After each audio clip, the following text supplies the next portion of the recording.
What are you two talking about? Oh, nothing. Just the end of the world.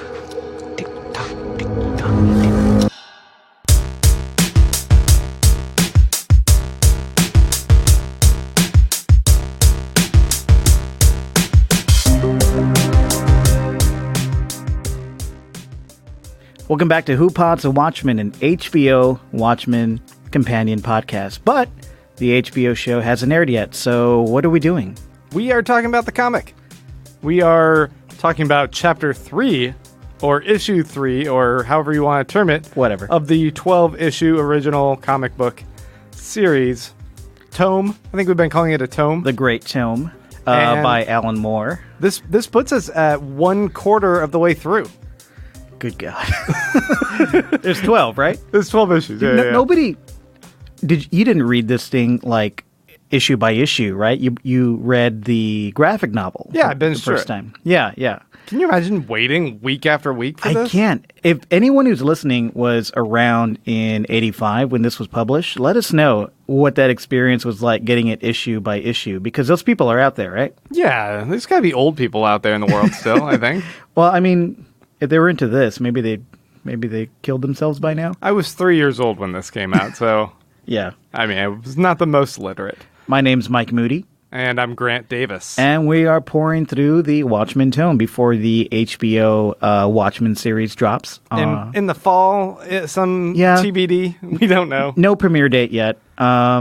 Great looking cast. Of course, we have Damon Lindelof doing the creator of the show. Mm. So if you want to listen to our breakdown of the first trailer for the show, check out whopodsthewatchmen.com. I think that was our first episode that we did. Right. Yeah, first or second episode.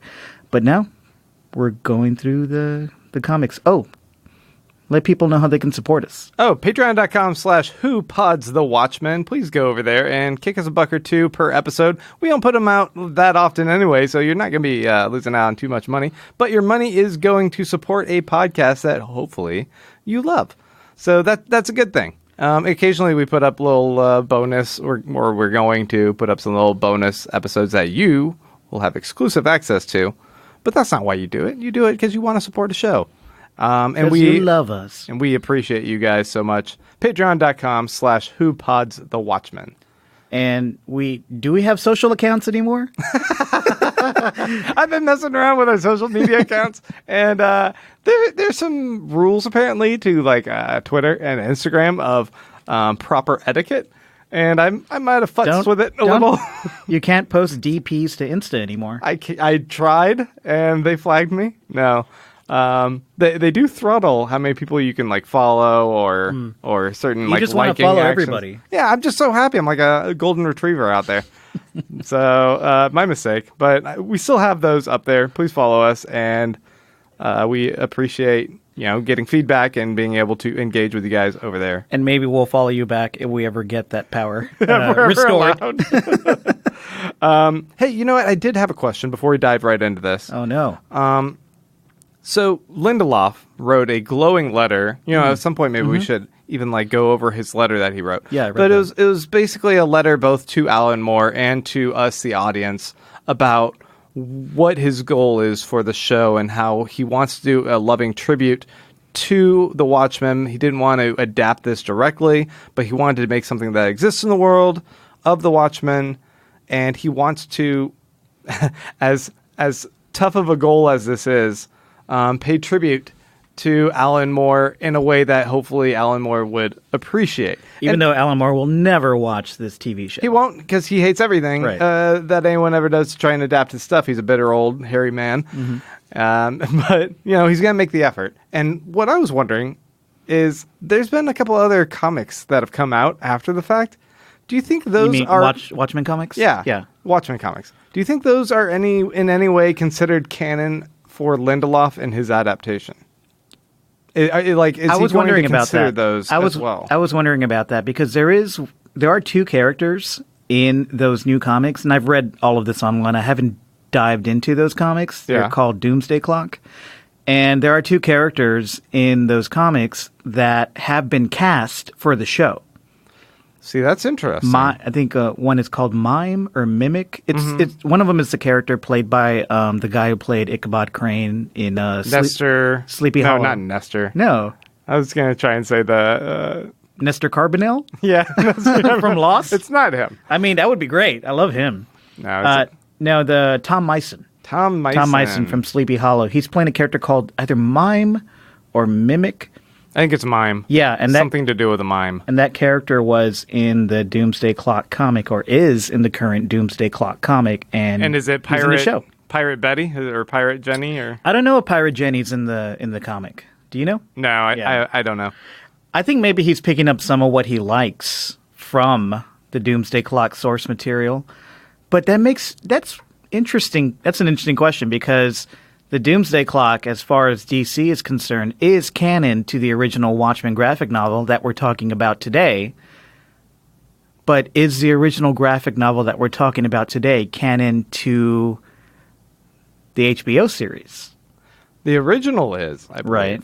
But it's like a matter of is Lindelof trying to pay enough respect to Alan Moore that he would dismiss the other stuff and be like, that stuff doesn't count because, hey, you and me, Alan, we're bros. It makes me wonder why he would incorporate some of the characters from the new comics into his show. Maybe he just really loved them. Yeah. Or maybe DC was like, we're not going to license this out to you unless you do some sort of tie-in. That's a cynical part of me talking. I mean, this is a good point to tell you guys, the audience, that we have not read any of the spin-off Watchmen-related comics yet. We might have time to go ahead and delve into that, depending upon when the release date is of this Maybe show. we should do that on Patreon. Oh, we could do that. That's incentive for you guys to give us that money. Yeah, that'd be cool. We got to buy those comics. So. All right, let's jump into this comic. The Judge of All the Earth. The Judge of All the Earth. It is a Oprah Winfrey. Genesis quote. Is it Oprah Winfrey? Is she the Judge of All the Earth? I mean, yeah, right? She judges us unworthy. Okay, so the cover image shows a fallout shelter sign, the yellow radiation sign, and they've cleverly cropped this. So it says all out helter, like helter skelter, like all out. Oh, like you know what I got from this? I got, even though it doesn't really work, but to me, when I look at it, it says all hell. All hell. Like all hell's going to break loose. Right. Yeah. And the smoke that's drifting up in front of it is in the shape of a skull, like a profile of a skull. Is it? Yeah, look, you see the mouth and the eye socket here and the nose. And it looks like it's like Pac-Man trying to eat that center thing. Waka, waka, waka. Sure. Back and to the left. It's cleverly thought out. And this issue is going to deal a lot with Dr. Manhattan and him leaving the planet Earth, growing tired of us, although that famous quote doesn't come until, I think, the next issue. I think that's, this cover gives that away, that this is a Dr. Manhattan, I want to say episode, but issue, because the Watchmen logo is in blue. Well, if you got the individual issue like I do, yeah, the Watchmen logo is in blue. Yeah, and then they made the chapter thing in blue as well. And I think I guess they're going by color with these, because it seems that I'd never noticed. Yeah, because the last issue was pretty much all about the comedian and his death and his life. And his color is what, like an orange? Yeah, well, this is orange on here. Yeah, so. right on. Yeah, so this comic, I'm going to complain about something. I'm really depressed now after reading this comic. This is like, I mean, you're killing me because this podcast was your idea, and then I suffer from depression, and this comic is fucking depressing. Thank God for antidepressants is all I can say, especially this issue. It's a sad issue. It's pretty sad. It's also, this one feels like it's trying a little bit too much to be clever. Thank you. Yes. Where it becomes a little taxing. Mm-hmm. Then I'm like, all right, calm the fuck down, Alan Moore. What are your specific complaints? Well, every single panel of the Black Freighter comic has to tie in with what's going in on. It's two like concurrently running storylines that are like really heavily linked together. Like it's overt.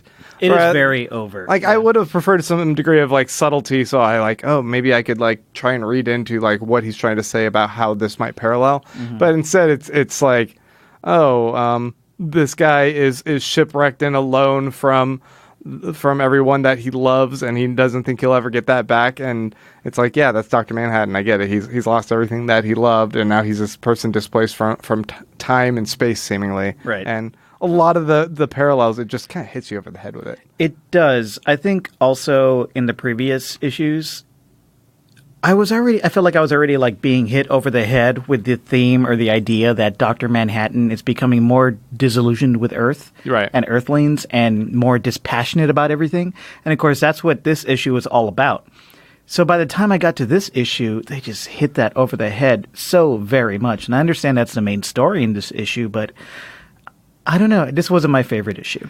It's important overall when you realize the evil machinations in place by Ozymandias in order to achieve such a goal. But it still plays pretty well. I mean, this is still a great chapter. It's just overall, and with what we had for the first two, there's something a little bit like, I was like, all right, I get it. You're so clever. What'd you think about opening with the news vendor? What do you think of that character? I don't know if this is supposed to be a commentary on. I mean, he's not a journalist. Usually I'd be like, oh, it's a commentary on journalists. But I guess it's sort of the take of the everyman and how he's kind of perceiving everything. And this guy feels like, since he's so engrossed in what's going on with the news, he sees it all the time, he interacts with people, that he's very cynical and jaded by, I guess, the human experience, and he's nervous, but it seems like for good reason. he seems to be right. It's interesting. It's interesting because he talks about how I know what's going on in the world, in the news. I sell the news. I look at the headlines every day. But you never see him actually absorbing any depth of the news stories. He's like a modern day absorber of news. It's just us with Twitter. It's just us with Twitter reading headlines. It's pretty much all he is. So yeah, his views aren't very well informed, even though he thinks they are. I will say this though. He's got this sort of relationship with this kid who's reading the comics, who's just apparently just like posts up and freeloads and reads his Black Freighter comic while smoking his pipe next to him all day, and he just listens to this old news vendor kind of rant and rave about like these just whatever whims of political shit's going on. And it seems like they don't necessarily have a friendly relationship. He doesn't really know his name or anything. At one point it's raining and the kid asks for to borrow his hat, which would leave that guy without a hat, but whatever. And he's just dismissive of the kid, and he's like, yeah, you're freeloading, you need to pay for that comic anyway. And by the end, there's like this emotional payoff. There's this arc for him where he does recognize a degree, like he connects with someone. He has this side of him, his humanity, where he says, kid, you can have that comic. The world's ending. Go hug and love the people around you, and you can have my hat as well. Right. And like it seemed like this kind, compassionate element of like there is still good in this bleak world that Alan Moore is painting. There are still people who can care for each other, and I appreciated that. In fact, I felt like I kind of needed it after everything else that goes on here. Yeah, it took, staring certain doom in the face to bring this guy's heart out, which was interesting. Right. But yeah, we were introduced to the Black Freighter story, which is the comic within this world. And we mentioned this a couple issues back, but in a world where superheroes exist in real life, superheroes don't exist anymore in comics. In fact, they reference this in here. They say about Superman and Flash being characters previously. Flashman is what he says. Flashman. Yeah. I used to sell dozens of Flashmen. But now those comics no longer exist, and what they like is looking at pirates, evil pirates. And it's like pirates are this whole bleak. Black Freighter thing is just a guy dealing with narrating death. It's horror all around him. Yeah. It's not a pirate comic. It is a horror comic.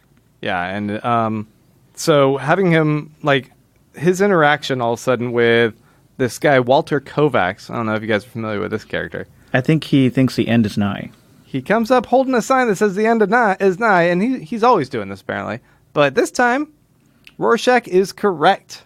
He goes, yeah, you know what? I think the world's going to end today. And we end up finding out that essentially it does. As we see the events play out with Dr. Manhattan, this is the what do you call it? The catalyst for a whole string of things that are going to lead to humanity's destruction. I love that Rorschach is like, where's my Breitbart Daily? Come on. Yeah, essentially that is what he's reading there. But I mean, he's. What do you think of him saying that? Do you think that that's just his shtick, or do you think that to some degree he was seeing that things are going really sideways with the death of the comedian and his own kind of paranoia that superheroes might be getting picked off? That maybe he did have a little bit of a prescient moment of like, this is where things are heading? I think it's the latter. Yeah, I think he really does believe superheroes are being picked off. And he doesn't know exactly who's next, but he knows they're eventually going to get around to Dr. Manhattan. And it's somebody really powerful. They were able to discern who the comedian was and were able to take him out so swiftly. So he believes the threat is real, and today could be the day. Who kills the Watchmen? That's the bigger question for him. So yeah, he's let's go ahead and jump to sexy times. Now, you always talk about this Dr. Manhattan guy being well endowed. He's got a big dick. Does he? It seems like he just has like a normal blue dick in here. I think in the movie movie he had like a yeah. They were extra flattering there. Yeah, they were. But here he's just like, he's like a really, really muscular dude, though. But he's got 2 dicks. he's got 3. He's got 3 or 4. I don't know how many of him are like roaming around there. I don't understand why he like makes duplicates of himself to have sex with Lori. He could just make like 4 or 5 dicks in one guy, right? What kind of octopus guy would this be? I don't know. Like the Klingons. The Klingons have 2 dicks. Yeah. So Lori, I was a little like confused by whether or not this is a new thing for her. Yeah, it is. Because it seems like she's shocked because she didn't expect it, but in some of their dialogue later, it sounds like they have done this kind of kinky threesome with him splitting into 2 before, but she just had to be aware of it before, and this is like maybe. And maybe the fact that he's kind of doing this without even like talking to her is weirding her out. Yeah, I didn't get that. I think what these panels was trying to tell us was that she's freaked out by it at first, but then she lets it go. But what really upsets her is the fact that his attention is divided. Yeah, because he's straight up doing science projects over in the corner, too, in another room. Yeah. I love when she throws a drink at him and just phases right through him. He's like the Vision. And it's really sad. Because we see more and more that, in a way, Dr. Manhattan does really care about her. Does he? I think when he's sitting there, he cares on the about bed her. after she leaves. Yeah, it seems like she was his last tether to humanity. And when she's through with him, I mean, when I say really care, he kind of cared. It was like one of the last things he seemed to care about. But he's not like in love with her. No. Yeah. It was a reason to stick around, though. This their whole relationship, the way it's depicted here, reminded me of that movie, the Spike Jonze movie, Her.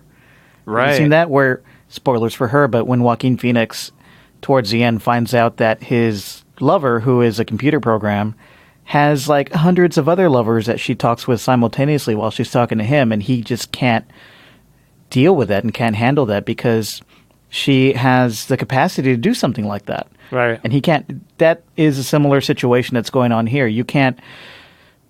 It's hard for someone with the, godlike capacity of Dr. Manhattan to be intimate anymore with one person. Right.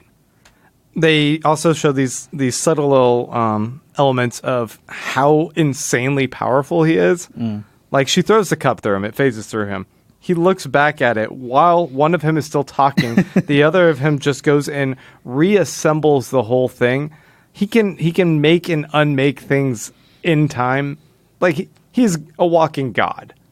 And later on, he like changes the shade of his skin tone for the cameras. Like it's nothing. He goes into the news company and the TV station. He's like, yeah, I can go shade blue, which means he actively is okay with just being a naked blue dude, blue glowing guy. I guess like that's his natural state, that he's gonna be blue, and it's low effort for him. I guess that's what it is. Yeah. Yeah, because otherwise he could look human. He could probably grow the hair on his head. Yeah. And be normal skin tone if he wanted. But he's like, I'm not going to spend time on that. I'll be blue. So she leaves. Did you get that there's a reference here that he failed to prevent JFK's assassination? Right. Yeah. And then we later see that comedian was the one who That's right. did the assassination, right? Yeah, yeah. And also, apparently, he hooked up with Lori when she was 16. Yep. Okay. Little creepy. Not okay. I mean, all the more because he was part of the original team as well, right? Yeah, yeah. And the Minutemen? The Minutemen, yes. And her mom. He was partners with her, too. That's right, yeah. Anyway, well, maybe he wasn't fully active. Like when we saw that flashback, he wasn't part of it. No. Well, the information that Lori was 16 when Dr. Manhattan hooked up with her comes from the bitter ex-girlfriend. So maybe she was 18 or 20, but she was like, just for dramatic effect, saying she was 16 years old. So we see Janie chain smoking like a maniac while giving this little Well, she has cancer. Why not? interview. Yeah, she's pretty much fuck it. It feels like a lot of people are just kind of pretty much fuck it in this comic. Yeah. But yeah, she's talking about like, yeah, he sucks. He abandoned me. He also gave me cancer. And then that's how we start seeing what's going to drive him away. And it's pretty brilliant to me. Do you think this is a Veidt-owned newspaper that she's talking to? Oh, man, because he does own a bunch of... Yeah, he has a media empire. And earlier, the newsman, the newsstand owner, said they're holding the paper for some big reveal that they're going to publish tonight, and this is it. Yeah. So I'm sure it's Veidt. It's a Veidt-owned newspaper. Although he wouldn't need to. I mean, I feel like this is a big enough story. He could have fished it out to someone else just to get any scent off of his trail. You just tweet it. Yeah. just send a tweet, bro. You're going to be fine. And then, yeah, as Lori leaves and Janie's giving her account, we see that Lori runs into the arms of none other than sexy man himself, Dad Bod Night Owl. Right before she walks into Dan's apartment, she passes it. This scene is juxtaposed with what's the ex-girlfriend's name? Janie. With Janie's interview about how Dr. Manhattan potentially gave her cancer. And we see Silk Spectre walking into Dan's apartment. She passes this billboard that says nostalgia, really big. And that's, it's kind of in your face, but it's beautiful because... It's right by Treasure Island as well. Right, yeah. And the nostalgia, I think if you zoom... Well, I'm zooming in because I'm looking on an iPad, but that's Veidt-owned too. Everything's owned by Adrian Veidt in this world. But it's funny because as the interviewer is talking to Janie, they stop... they cut scenes to Lori walking in front of that nostalgia store, and it says, if you want, we can stop here, which seems like a direct line to the audience as well. For sure. Like, if you want, we can just think about the good times. You can stop here in the comic book, but if we keep going further, it's just going to get more bleak, guys. And so we trudge on. Yeah. We leave nostalgia behind. So Dan, Night Owl, is getting his locks repaired after we saw that Rorschach. That's not gonna. Why even try? Just put a screen door on the thing. It's fine. It's so great. He's gonna get in no matter what. Again later. Yeah. And Rorschach just makes fun of that fact. But yeah, he's getting that repaired. And as he goes to make coffee, I like the little details of like, all my sugar cubes are gone. What happened there? And that's because Rorschach comes in and like a creepy little cockroach. He just noms on sugar cubes all day. So gross. But... So she says that she left John. And why do you think she goes to Dan? because she has no friends, and they had a date recently, and she's kind of sweating him. Yeah. Those are my 3 reasons. Yeah. She likes older men. Either they glow blue or they're just blue in demeanor, and that's all she needs.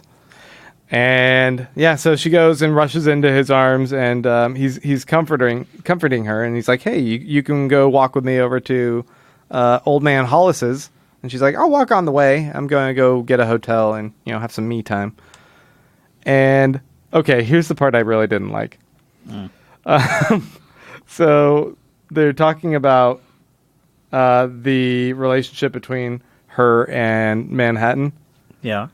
And then she's talking about how people are like shadows to Dr. Manhattan, just shadows in the fog. And then it cuts back to her from him being sat on the bed. Oh. And she is obscured by a bunch of Steam. the steam of the of the coffee, and while she's saying just shadows of the fog. The and I'm word like, balloon above the steam literally says. I'm like, it's so heavy-handed. And the word fog is in bold. Just stop. Give me a break from it. Yeah. So I don't know. Maybe 3 issues in, I start getting a little disillusioned about like the greatest comic of all time being this powerfully written, and it's like too much of a good thing. I don't know. Yeah. I need to go watch the movie to remind myself of what trash is. Come back to this, then I'll be okay. There's plenty of movies out there.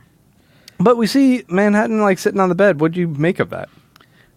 I don't know, because I think he's realizing that he has lost or is losing, like you said, his last tether to the world. And he's just kind of going through the motions. He has to get ready for this interview.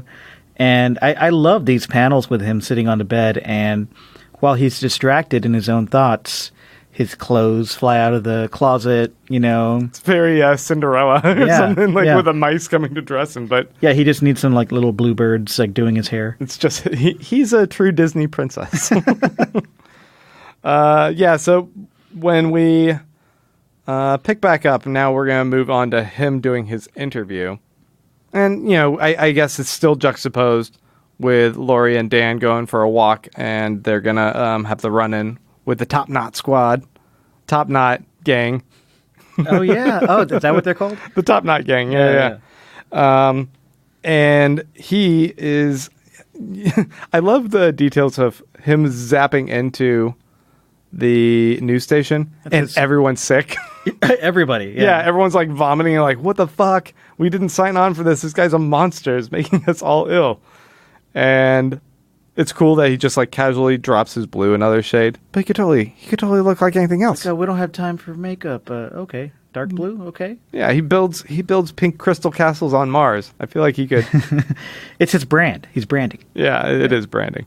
He knows he gets paid the big bucks for that. Yeah. Anyway, it turns out that a little bit of a gang knife fight for Night Owl and Laurie is... But it's a good thing. They kind of get their mojo back a little bit. Exactly. Yeah, and while Dr. Manhattan's going down, they're kind of getting their mojo back. I was reading some commentary from someone else about this issue, that it's all like the last issue was all about death and coming to grips with our own mortality, with how everyone was kind of reflecting on the comedian's death. Mm-hmm. And this one is sort of about new beginnings, about Manhattan embarking on his new beginning, about this finding yourself, or new reality is what they kept saying. The new reality, they were trying to say that Night Owl and Silk Spectre kind of getting back into it is another, like, you guys are kind of being reborn as something else. It's like... It seems like they were maybe the only two superheroes who are not dark and corrupt, Yeah. Or completely disinterested in humanity like Dr. Manhattan. They're similarly a bit jaded by the experience, I would say, especially Silk Spectre, whereas Dan Dryberg is just kind of a dumb, happy puppy. Well, he seems kind of lonely still, but he just kind of goes along with whatever. But he does long to be a hero and to help people. Right. And it was kind of neat seeing them kick ass, but then I remembered how Zack Snyder tackled the same material, and I was just like, oh, Zack Snyder. Yeah. you had them punching through brick walls and shit, and like it was super like amped up testosterone fight scene. And I'm like, come on. The only person that really is supposed to have like superpowers is Dr. Manhattan. And then arguably like Lex Luthor powers of Adrian Bate. He's like super smart. Yeah. These guys they don't have super strength. Yeah. Night Owl or Silk Spectre. She can do like acrobatics and stuff, and he's kind of like a good detective, I guess. Mm-hmm. Yeah. But the color scheme that they do on this is gorgeous. I forget the dude's name. Who does the coloring? The colorer? Yeah. I know Dave Gibbons. John Higgins. John Higgins does the color. It looks great, especially in the fight scene where it goes all orange and yellow. It's pretty intense. Yeah, that's beautiful. What did you think of trashy talk shows being the thing of the 80s? And well, that's pretty true to life back then. Yeah, this is where hard-hitting journalism happens on a talk show. A terrible nighttime trashy talk show. It's pretty clear that this is a setup.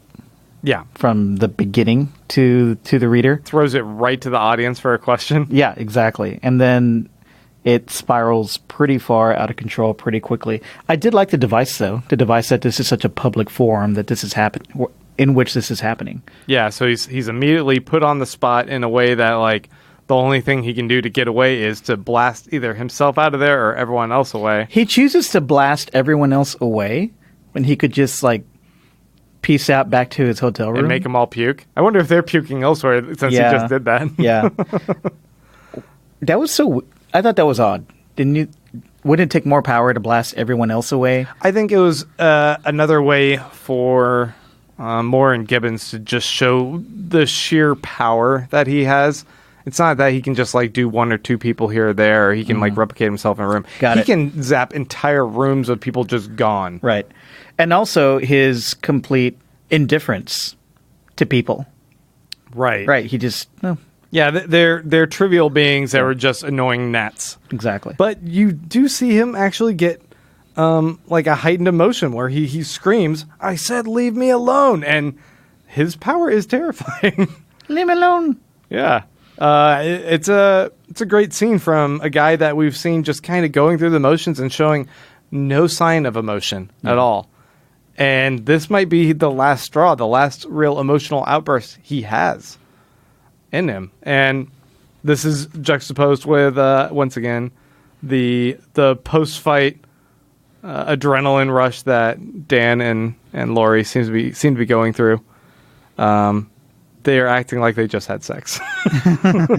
They're looking at each other all sweaty and breathing. Yeah, and she needs a cigarette. He needs to comb his hair. And he's like, let's cuddle. She's like, no, I'm out of here. Then when they all kind of part ways at the same time, you have Silk Spectre. She's walking to her hotel. Dan walks alone back to Hollis's to kind of check in on things, and Dr. Manhattan's left all alone, empty in the newsroom, and they are all still very isolated. It seems like there's this glimmer of hope for Silk Spectre and Night Owl, and I know that will become a thing in a bit. Mm-hmm. But in this moment, they're still all very alone, it seems. Yeah, and I think we forgot to mention that there are these workers or city or government workers putting up fallout shelter signs all over the city. Yeah. Yeah, so that's a little ominous. Yeah. It's another funny thing to remember that we are reading a comic that was put out in 1985 at the height, basically, of the Cold War, where things were getting really intense and really scary. This was 4 years before the agreement to take down the wall and roll things back on with the denuclearization. So things were still pretty intense, and the sense of dread exhibited by the people, including the news vendor in this comic, is the same thing reflected in American society at the time this comic was coming out. In all of the world, pretty much. Like, people were looking at these two superpowers and going, I don't know how this is going to shake out. This is kind of terrifying. So when Dan goes and sees the TV and sees the outburst, his immediate thought isn't, oh, we're all screwed. He goes, oh, did Lori see this? I bet she didn't find out about this. Yeah. Which is kind of adorable that like his attention is clearly on her and his concern is now for her. They've shared these moments, and you can tell that he genuinely cares about her. Not that our one protection against nuclear war may have just given up on us. Exactly. Yeah. Like that should be what you're kind of scared about. And yeah, right then the news vendor ends up getting the late edition. The late edition Yeah. that had the big tell-all reveal, and he's kind of waxing about like what this means as well. Like, oh, maybe the world is ending. And and he thinks, Dr. Manhattan was queer as a $3 bill. Because the ex-girlfriend says they couldn't relate sexually. yeah, that Homophobia. Gotta love it. that exists. Yeah. We have Dr. Manhattan return to his place, and this is his last like real interaction with people, it seems, before he realizes, oh yeah, this isn't for me. And they're already like his own country has also sold him out. His girlfriend left him. Everyone's accusing him of giving them cancer, and he's harassed by that to the point that he shoves everyone out of the TV station. He goes back to his own home only to find them putting danger quarantine signs all over it and treating him as a threat instead of the last bastion of safety for humanity. I love that the guy plastering these warning signs all over his home is like, you know what, you're okay, you're a regular guy. Then he just like ominously morphs into gas in front of him. It's like, yeah. Oh shit, he's a ghost. When he's walking through this desolated land he's in Arizona. Is this where he grew up? I don't know. I know he finds a picture of his ex and himself as a human, right? Isn't that what that is? Right, but it looks like he used to live in a nuclear test site, unless this is the place where he transformed first and he ended up blasting a big area. Yeah. And I don't remember because we haven't read ahead yet. Yeah, I don't remember either. But he goes and gets this significant picture of him and Janie when they were younger. This is pre-Dr. Manhattan. And it's in a bar, isn't it? Is it? Yeah, because that shot with his legs, he's walking towards the bar. Oh, And right. he walks into the bar, and you know how bars sometimes have pictures of their patrons up there? That's where the picture is. Dude, I think this is actually the first dong we see. This is the first frame where we see his genitals, All right. which ends up, scaring some people. Oh, yeah, it's a regular-sized dick. Yeah. Well, I mean, he's not horny right now. Okay. He's sad. He's sad. He's not hard. Fair enough. Yeah. So he gets this picture. He looks around, and I guess he still wanted some keepsake because there's still a degree of him that has some sentimentality for the people of Earth. Well, But- it seems like he has some sentimentality for his previous life, like Yeah. like who he was. It's the not same necessarily for people No country for old men. No country for old blue super god men. with a regular-sized dick. Well, yeah, you're just regular dude. Yeah. Whatever. Such a normal guy, normal dick. He's just like us. Celebrities are just like us, Mike. Yeah, I know. And then he pieces off. He goes to Mars. And humanity's screwed. Essentially, the one Band-Aid keeping everything from falling apart. Yeah, and I like that there's rumors that the Russians did some fake news to smear Dr. Manhattan. This is a year before Chernobyl happens. That happened in shit. 86. Okay, I thought this came out last year. Okay. So that's also kind of fascinating. Like, I wonder Yeah. how the events of Chernobyl would play into what Alan Moore might have written about with this. Because when you think about that, and if, I don't know, have you seen that show yet? Yeah, well, I've seen the first episode. They basically point out how close the planet was to destruction. Like, Wow. it was so bad, it could have fucked up this whole planet. Wow. And I'm like, shit, that's pretty terrifying. Yeah, and then Rorschach goes to pick up his newspaper, and he's like, see, the world didn't end yesterday. And Rorschach just so sagely says, "Are you sure?" Notice his voice isn't squiggly here. When he's Kovacs, he can just talk in kind of a normal weird voice. Oh, yeah. So he's not putting that affectation on. He looks so non-threatening, too. Yeah, he's just a regular guy. Just a shaggy ginger. But his dick's normal size, too. Yeah, he's just like us. Just like us. All right, this is getting weirdly telling. I don't know what's going on with this. So, yeah, and then Laurie returns to the place, to their home, to try and probably pick up that one bra that, that Dr. Manhattan was weirdly fondling earlier. And they're putting it into a hazmat thing. So the G-Man is just like, I don't have to be nice to you anymore, lady. Yeah, we see the same pink bra go into another little hazmat container. Yeah. So that had its own little story arc too, I guess. Yeah, I thought him pointing out this was like really well done of Alan Moore to have this government guy kind of point, because I think we're prone now to have our sympathies a little bit aligned with Laurie in this circumstance. And she just went through a breakup. Now they're messing with all of her stuff. She didn't really do anything wrong. But at the same time, this guy goes, "Do you understand?" I mean, he's callous about it. He says, like, your meal ticket, like treating her like she was nothing but a tool for keeping the peace. Well, in his eyes, that's all she was, yeah. I mean, she's a person, and that's shitty. But at the same time, there's this other stark reality of we're all fucked because that guy left. And, yeah, it's not on her. But at the same time, that is the message that I think us, the readers, need to recognize, that, like, without Dr. Manhattan there, things are about to get scary. Yeah, he says, the G-Man says, I'm in big trouble and you're in big trouble. Of course, we're all in big trouble. Right. And then Rorschach just saunters into Dan's house after he's helped himself to some breakfast in his kitchen. Right. As he does, yeah. I like how he breaks the locks, but then he's like, I did you a favor. Those locks were shitty. Now you know. Yeah.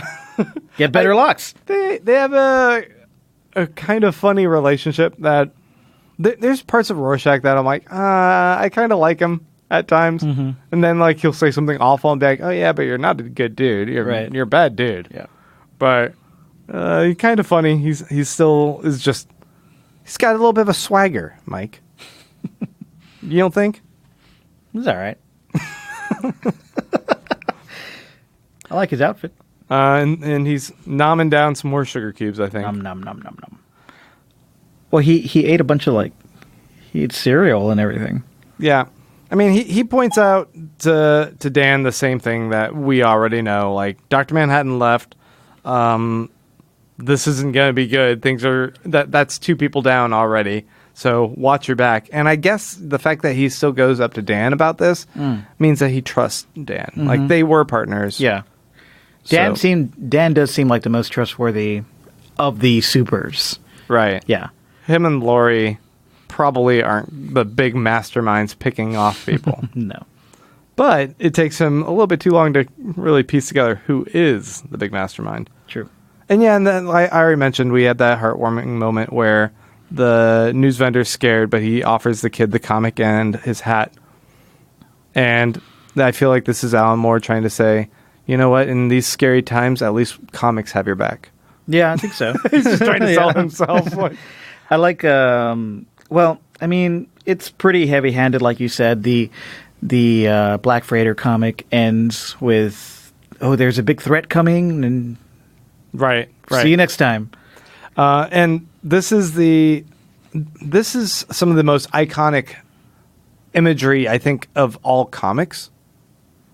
The Black Freighter? No, Dr. Manhattan. On Mars. Oh yeah, we're getting there. The artwork, the coloring. I mean, Higgins does an amazing job picking the perfect colors to really just like make this. You see this image from afar, and you can immediately go, "That's Watchmen." Mm-hmm. Like that's how iconic it is. Yeah, the pink surface of Mars, the pink surface and the blue skin and the black of space. Yeah.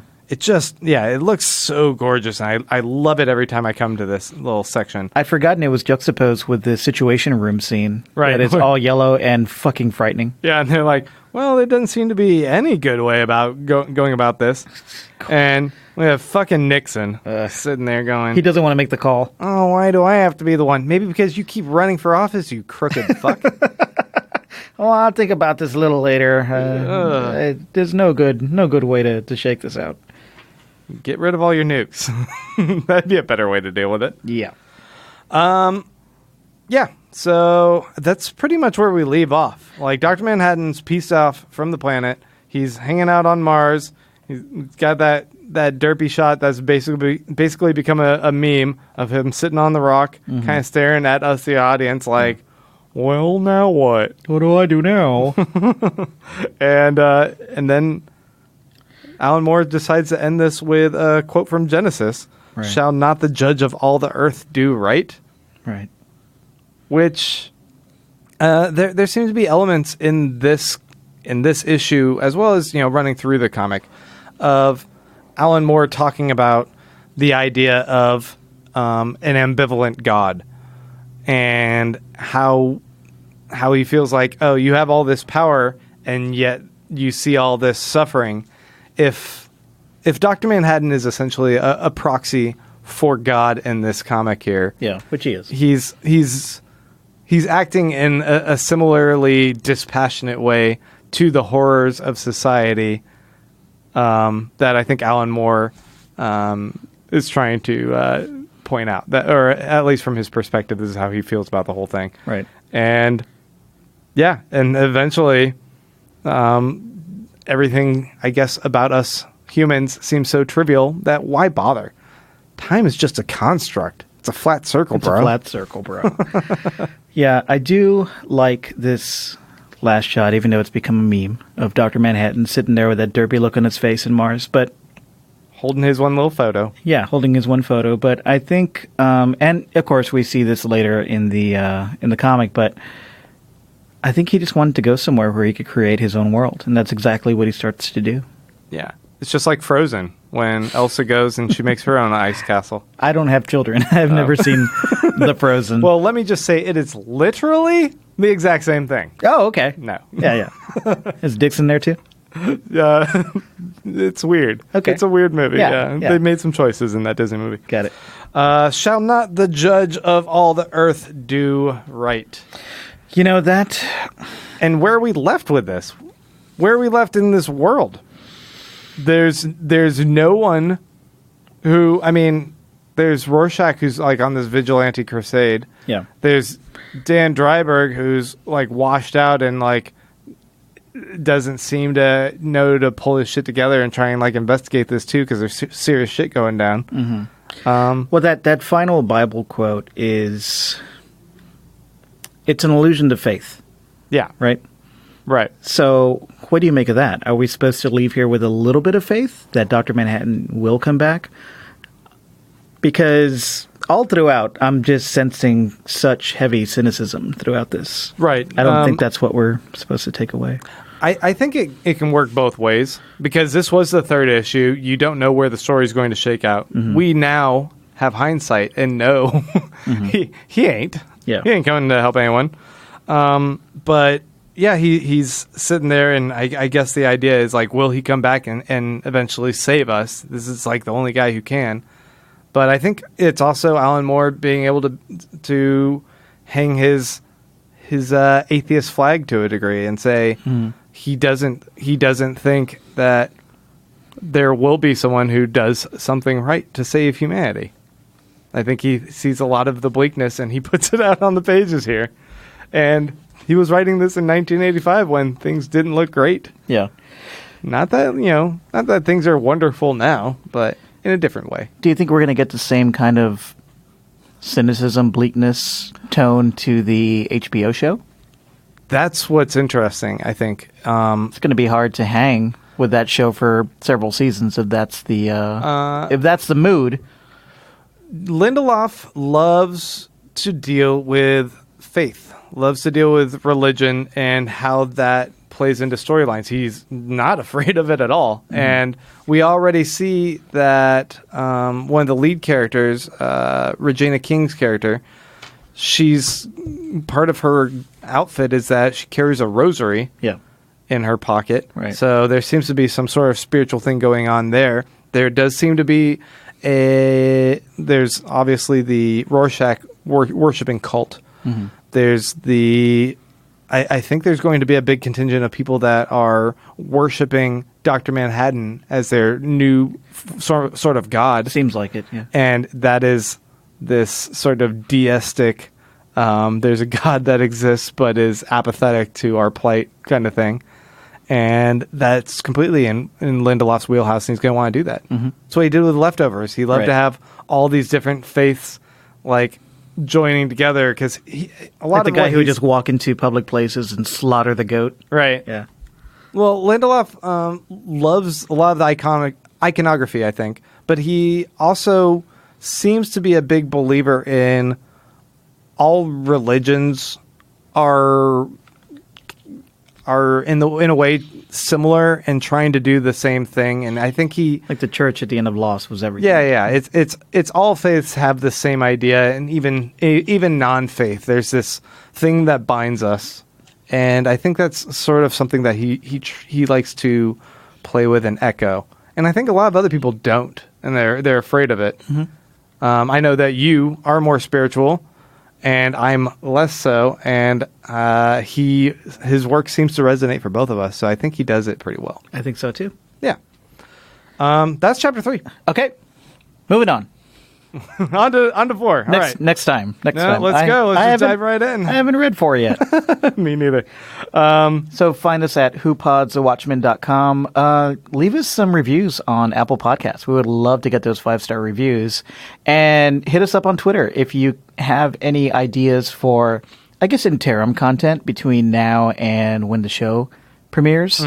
We would love to spice it up a little bit with just some different content, not just, going through this comic, which we are definitely committed to doing, but maybe we'll do some special episodes. Puppet theater. Okay, we can do You that. guys want puppet theater? You're getting puppet theater. Doesn't work on audio. All right, we're out.